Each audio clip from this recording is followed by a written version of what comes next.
Кошаркарите на Соколи го загубија дербито на 16-тото коло во втората лига од Маџаре со резултат од 73-77 во штипската сала Јордан Мијалков.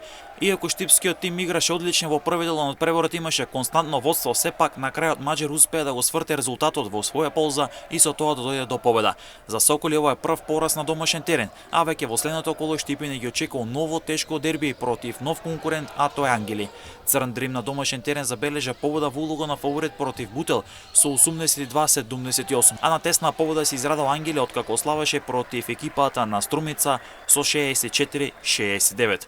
Борец загуби на гостувањето кај Водно Сан со висок резултат од 92-74, а пак Работнички 2018 загуби со само 3 поени разлика од Мегабаскет со резултат од 75-78.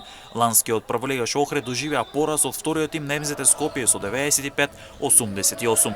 На табелата водечки се екипите на Ангели, Маџари и Соколи од Штип со по 29 бодови и тоа ветува една навистина интересна пролет. Црн Дрим е на четвртото место со 26 бодови на своето конто, а дното останало Работнички 2018 со 18 освоени бодови.